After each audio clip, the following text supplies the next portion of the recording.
नमस्ते साथियों। देखिए, आज का जो डाउट है वो क्या है कि अच्छाई जो शब्द है इसमें भाववाचक संज्ञा है, लेकिन जैसे इसका बहुवचन बनता है ये जातिवाचक हो जाती है। कुछ लोगों का ऐसा मानना है ना। तो इसी को हम समझेंगे। अच्छाई हो चाहे अच्छाइयाँ हो, बुराई हो या फिर बुराइयाँ हो, दूरी हो या फिर दूरियां हो, ये सभी में क्या है, भाववाचक संज्ञा है। इसका जातिवाचक नहीं बनेगा, है ना। जैसे इसमें क्या बहुवचन बना तो इसका जातिवाचक नहीं बनेगा। ये दोनों ही क्या है, भाववाचक संज्ञा है। तर्क और प्रमाण में आपको आगे बताऊंगा। इसके पहले मैं आपको बता देता हूँ, अगर मैं जो तर्क दे रहा हूँ, जो प्रमाण दे रहा हूँ, इससे अच्छा तर्क का प्रमाण आपके पास है तो आप मुझे सेंड कर सकते हो। मैं आपको आईडी दे देता हूँ, कपिल सर हिंदी। इस पर आप मुझे मैसेज कर सकते हो इंस्टाग्राम पे, है ना। इस पे मैसेज कर सकते हो। इस पे आप मुझे आपके पास जो प्रमाण है, जो तर्क है, वो मुझे भेज सकते हो, ताकि अगर मेरा कुछ डाउट है तो क्लियर हो जाए, या फिर ये वीडियो में आपका डाउट क्लियर होने वाला है। ठीक है, तो हम समझेंगे इसको कि किस प्रकार से। अब देखिए, अगर ये प्रश्न पहले आया भी होगा किसी परीक्षा में, तो परीक्षा में क्या होता है कि आपत्ति लगाने का ऑप्शन होता है। तो आपत्ति लगाने के बाद में जो आंसर की आती है उसमें कुछ क्वेश्चन डिलीट हो जाते हैं, कुछ में आंसर चेंज हो जाते हैं। तो जो बात की आंसर की होती है वो कोई देखता नहीं है।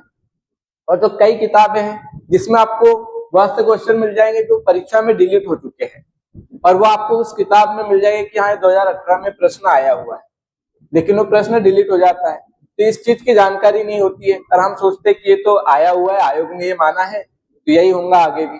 अगर देखिए, अब अगर ये परीक्षा में आया तो आपके पास में प्रमाण होना चाहिए। ठीक है, प्रमाण होना चाहिए देने के लिए। तो मैं आपको प्रमाण दे रहा हूँ कि ये जो अच्छाई है या अच्छाई है, दोनों ही भाववाचक संज्ञा है। इसका मैं प्रमाण दे रहा हूँ।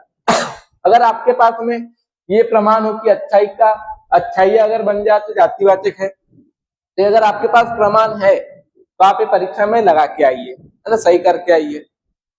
क्योंकि पहले अगर आप किसी भी टीचर से पढ़ रहे हो, सब टीचर बहुत अच्छा पढ़ाते हैं, सब टीचर के हाथ से सिलेक्शन होते हैं, तो इसका ये मतलब नहीं है कि वो हर चीज सही बता रहा है। कोई भी हो, किसी न किसी टीचर से कहीं ना कहीं गलतियां होती है। ठीक है, तो प्रमाण है तो आप टीचर से प्रमाण लीजिए, है ना, कि बताइए कि किस आधार पे हम मान ली कि अच्छाई और अच्छाइयाँ में इसमें जातिवाचक, इसमें क्या होगा, भाववाचक। अच्छाई को आप देख नहीं सकते, छू नहीं सकते, यही भाववाचक की कंडीशन होती है कि भाववाचक को सिर्फ महसूस किया जाता है। तो अच्छाई हो या फिर अच्छाई है, दोनों को हम देख नहीं सकते, छू नहीं सकते। तो इस जातिवाचक कैसे हो जाएगा जब देख ही नहीं सकते, छू नहीं सकते। अभी भी भाव है इसमें अच्छाई में, और अच्छाइया में भी क्या है, भाव है। इसको हम अभी भी क्या कर सकते हैं, महसूस कर सकते हैं।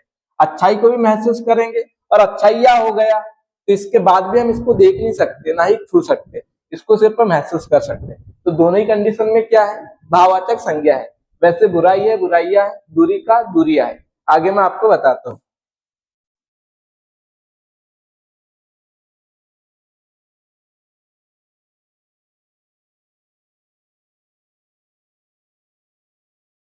ये देखिए, ये है हमारे पास में हिंदी व्याकरण पंडित कामता प्रसाद गुरु की जो प्रामाणिक किताब है, उसके आधार पर मैं बता रहा हूँ, है ना। उसी का पेज है ये, इसी किताब का ये पेज है। पेज नंबर मैं आपको बता देता हूँ, 72 पेज नंबर पे है। देखिए, भाववाचक जो संज्ञा है वो व्यक्तिवाद जातिवाचक कब बनती है, इसकी कंडीशन यहाँ देके रखिए। और जो हम क्या करते हैं कि बहुवचन बना तो उसको जातिवाचक मान लेते हैं। ये जो है इसका भी मैं आपको बताऊंगा कि किस आधार पे गलतियां चलने लगी, है ना। कहीं पे गलती हो गई, उसी को मानते मानते लोग उसी को सही मानने लग गए। तो देखिए, ये 107 नंबर का पॉइंट है, इसको समझेंगे हम। इसमें देख के रखा है, कभी कभी भाववाचक संज्ञा का प्रयोग जातिवाचक संज्ञा के समान होता है। भाववाचक जातिवाचक में प्रयोग होती है कभी कभी, और किस आधार पर होती है उसको हम समझेंगे, है ना। तो देखो, जैसे उसके आगे सब रूपवती स्त्रियां निरादर है, ये वाक्य हुआ। अब इसमें क्या देके रखा है, इस वाक्य में जो निरादर है, शब्द में निरादर योग्य स्त्री का बोध होता है। आगे और एक हम उदाहरण देखेंगे, ये सब कैसे अच्छे पहरावे हैं। ठीक है, पहरावे, यहाँ पहरावे का अर्थ पहनने के वस्त्र। अब देखिए, जो निरादर है, ये क्या है? भाववाचक संज्ञा है, भाववाचक संज्ञा है। यहाँ पे हम देखेंगे इस वाक्य में पहरावे जो है ये भी क्या है? जो पहरावा है ये पहरावा शब्द है ना? पहरावा, इसका जो बहुवचन बनता है वो क्या बनता है? पहरावे। और ये क्या है? भाववाचक है। अब देखो इसको समझते हैं।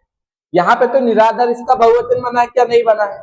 तब भी ये यहाँ पे क्या है? जातिवाचक में आया है। क्यों? क्योंकि इसको देखिए, ये जो निराधार है ये किसका बोध करा रहा है? निराधार योग्य स्त्री का बोध करा रहा है। तो आप देख सकते हो, कहेंगे कि ये सब जो बैठी है स्त्रियां वो निराधार योग्य स्त्रियां है।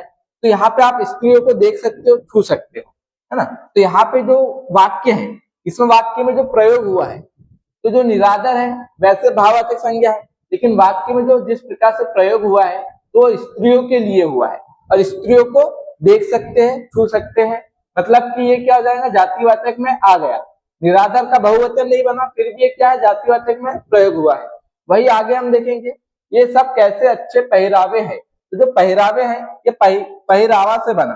पहरावे का अर्थ होता है कि उसकी जो तरीका होता है, कपड़े पहनने के तरीकों को आप नहीं देख सकते हो, कपड़े को देख सकते हो। तो जो तरीका है, जो स्टाइल है, वो क्या? भाववाचक संज्ञा। अब इसका बहुवचन बन गया तो पहरावे बन गया। अब पहरावे किसके लिए आ रहा है? पहरावे आता है पहनने के वस्त्र के लिए। तब पहनने के जो वस्त्र रखे हैं उसको आप देख सकते हो। तो ये क्या बन गया? अब ये जातिवाचक बन गया। तो इस आधार पे बनता है, ये प्रमाण देके रखा है। अब आपके पास प्रमाण होना चाहिए कि अगर भाववाचक संज्ञा को अगर हम जातिवाचक, ये भाववाचक संज्ञा का अगर हम बहुवचन बनाए तो वो जातिवाचक बन जाती है। ये चीज आपके पास प्रमाणिक किताब में लिखी हुई होना चाहिए, तब ये सिद्ध हो पाएगा कि जो आप कह रहे हो वो सही है ना? तो प्रमाण आपके पास होना चाहिए। आपको जो भी बता रहा है कि अगर बहुवचन बना तो जातिवाचक हो जाता है, तो उससे आप प्रमाण लीजिए। ठीक है, चलिए मैं आगे और इसको अच्छे से समझा देता हूँ कि किस आधार पे गलतियां हुई। देखिए,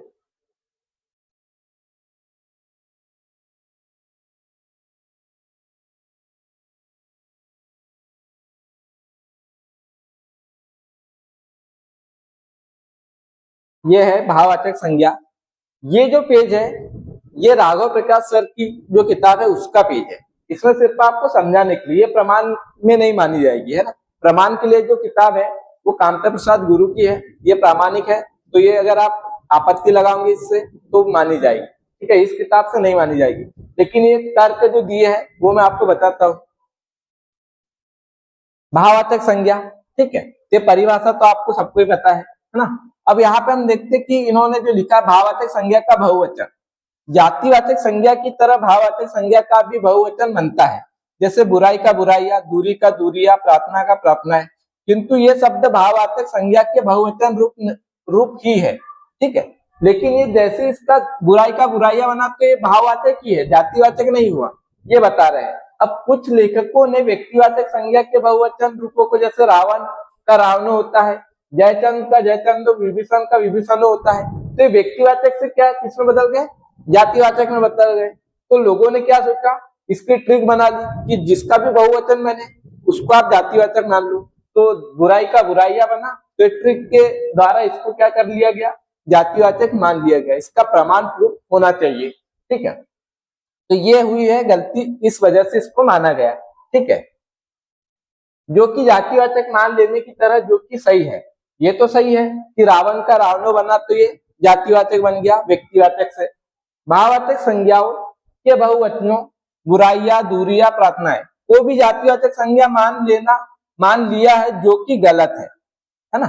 अभी आप बुराइया, दूरिया, प्रार्थना ये बहुवचन बना तो आपने इसको भी मान लिया, जो कि ये भी क्या है? गलत है। और देखिए, जो रांची गाय होती है ना, और दशहरी आम हुआ, तो हम इसको भी क्या कर लेते हैं? व्यक्तिवाचक में मान लेते हैं। तो इसलिए मैंने आपको प्रमाण के साथ वीडियो डाल दी है कि राठी गाय क्या है? जातिवाचक संज्ञा है। कामधेनु गाय जो है वो क्या है? व्यक्तिवाचक, क्योंकि कामधेनु गाय एक ही है। तो राठी गाय है वो अनेक है, और वो अनेक है मतलब समूह को दर्शा रही है, ठीक है? उस पर वीडियो डाल दिया है तो आप देख सकते हो। याला हम देखेंगे तो इस आधार पे यहां से आपको समझना है कि गलती किस प्रकार से हुई है।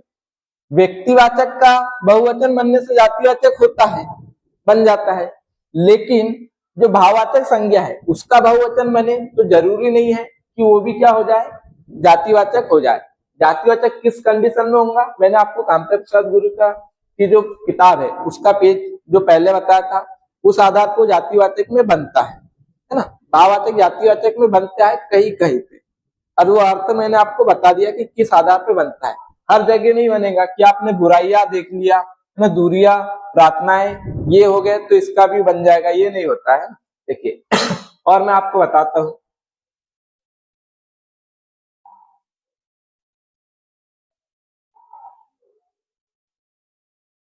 ये है, ये भी राघव प्रकाश सर की किताब का पेज है। ये दो पेज उनकी किताब के है, जो पहला मैंने आपको बताया था वो कामता प्रसाद गुरु की किताब के पेज है।